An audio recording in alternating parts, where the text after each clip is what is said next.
Okay, show y'all where we're at on this, getting everything set. We got the timing set already. That was no big deal. The fuel pressure was giving us a loop for a minute. We kept messing with the carburetor, but I guess I hooked up the pressure regulator on. But I mean, I followed the instructions. I mean, like I said, I might not can read all that damn well, but I can follow a diagram. So, I mean,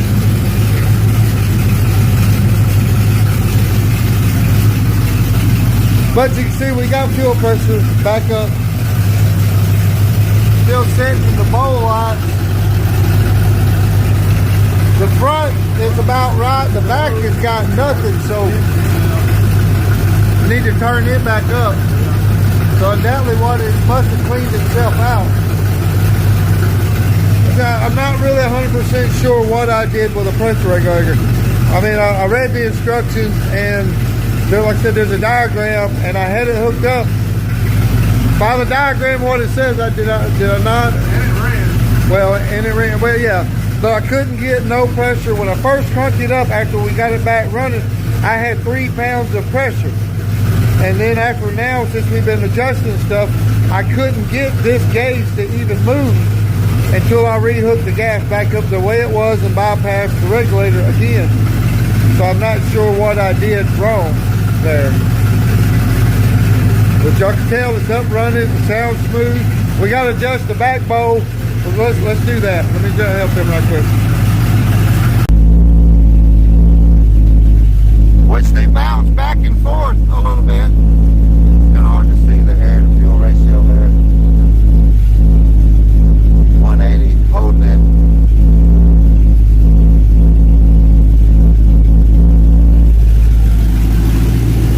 Still trying to get the back bowls to come up. They're still setting a little low. You see the gas there. That one, front setting about right. See right there, got 3 pounds of pressure. 3 or 4. Drop. That's weird.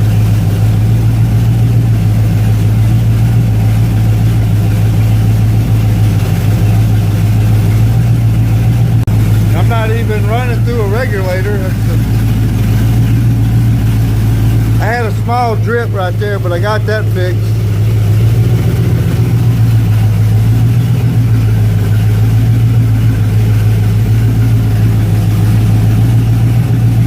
Alright.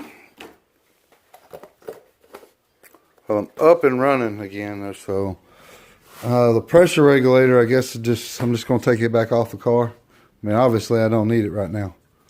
And it dropped back down to 3 pounds of pressure instead of the 6. I don't know where that's. Yeah, I don't know if I would take it off just yet.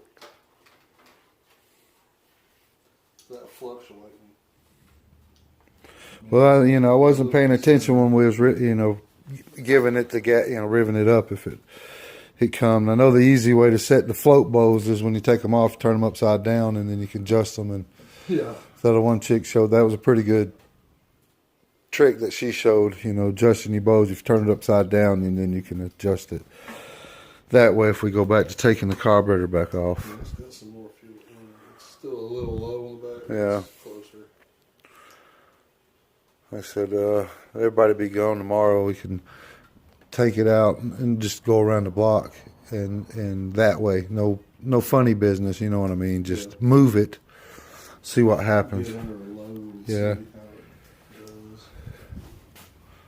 See if it behaves itself. Because we'll start cooking pizzas here in a little while. Yeah. So, But I know you got too much stuff going on. well, I mean, you're gonna stay for some pizza, ain't you? I don't know. Rachel's got something she's got to go do here in a little while. I'm not sure what time she's got to go. She's got to go babysit nephews. So, I don't know. I'm going to go see what she's got going on. I might come back or something. Okay. Well, I mean, Or I might be going to babysit nephews too. oh, okay. Well, I mean, you're here. We're making 6 of them, so Yeah. there'll be more than enough. Weird game there of playing. Because I said I don't understand how it was like I said, the day of the flooding issue, it had 8 pounds of pressure. It was just banging on it, and I couldn't get it to stop. And then that's when we went back to putting a pressure regulator, because they say if you run, they need them. But doing away with it and going back there, unless I hooked something up wrong, read it wrong, looked at it wrong, which I thought I did. As far as their diagram and what they say, you come in from the bottom and then out through either side. It didn't say a side specific, and just plug one end off. Yeah.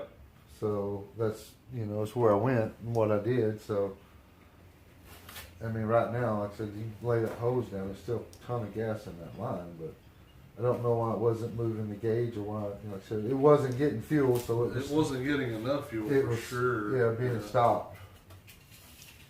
That's what makes me think it might have some trash or something in it. Because it doesn't matter about having like pushing the fuel up to there and coming out. That's no different than what I'm doing, which I'm going straight to the carburetor, but still pushing the fuel. The only thing that would stop that is if it wasn't hooked up right and it was deadheading, or something stopped it up. Right. I mean, that's. Well, I mean, yeah, because even if something was just hindering the flow, you still got some pressure. Yeah. I mean. Yeah, because it's utilizing a deadhead setup now. So, like I said, once we get the fuel cell in the back and get all that done, I will run the return line, because it's supposed to keep the gas cooler and have the car run better by the fuel bypass to the tank. So I'll just come up, which I can change the fuel, which golly, I don't really want to do that. But I can change the fuel around, like coming up to there and then coming around to the back. A lot of people do it. All this fuel bowl flips around. The only oddball piece would be this. But I could take that out and plug that and put, once the fuel pressure regulator stuff started working, I could turn it around. All right, y'all see where we're at right there. I was just kind of showing you what we've been doing today. I didn't film a whole lot because I thought it was very simple stuff. I didn't understand what we're talking about is how I had the regulator, wasn't getting no fuel. Now we're right back to exactly the way we were with the car, other than a new distributor in there, and the carburetor got cleaned out, not completely rebuilt, but we cleaned it out, or I did. So, but the carburetor seems to be not flooding out no more. That issue is resolved. So I don't know exactly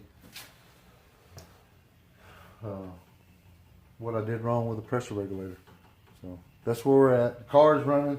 We'll get out tomorrow. We got kids coming for pizza, so we're not going to be able to get it out today, but we'll get out, kind of tool around a little bit. Nothing stupid, but just see what happens. Well, we might get stupid. Well, if we figure it out, yeah.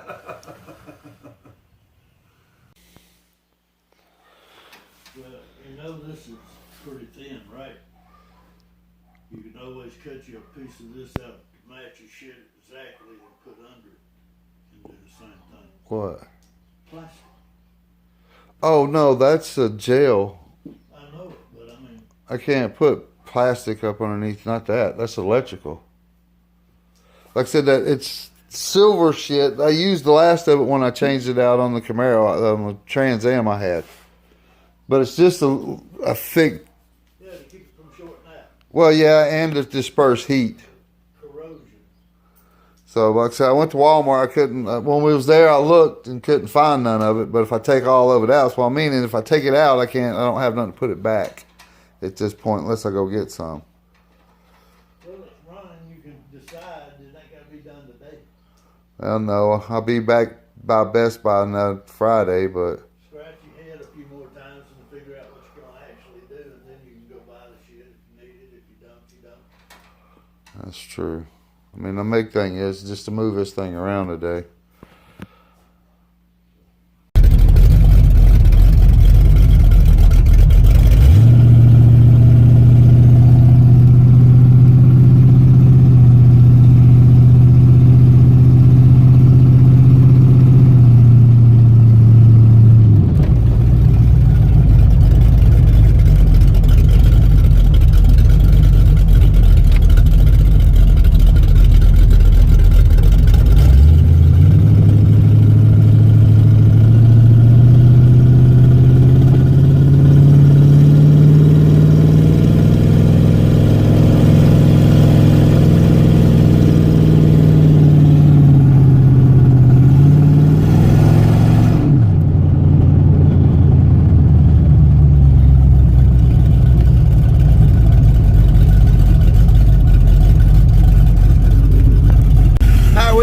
the house, sitting here idling, everything's passenger side's a little, it's bouncy. We need to add some fuel. Hang on, I'm about to get out of this thing.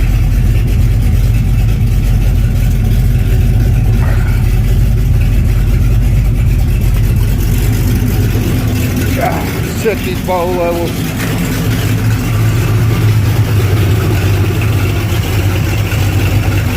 Back bowl still needs to come up. Front could use a hair. It's almost perfect. The back one's back. See right there, we're still hitting 6 pounds of pressure, so the pressure's doing good. Or volume.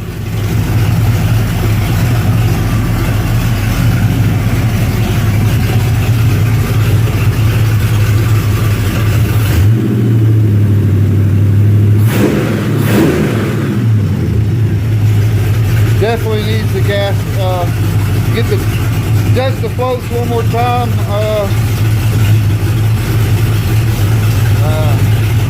Alright, I think I'll wait on James to get here. Me and him will get together. I don't think he's coming out today, but to check this, that way we're both on the same page. We know we got to bring this up. I might need to change these needle valves in here.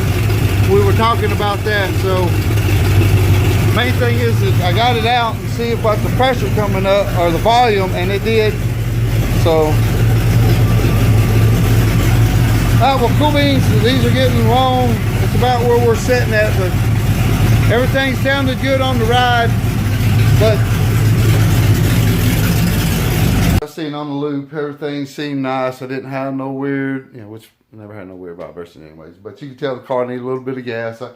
Well, I like to drop y'all when I turn. I got no power steering, so I dropped y'all there, and but I gave it just a little bit here in the yard, nothing stupid, just a little pap, and I mean it picks up good. Which the back gas is cut off, so I'm not once it's get in at the back and it's not getting no gas. So we definitely got to turn the back bowl back up. Still not 100% sure about if I'm going to leave my MSD ignition stuff in here.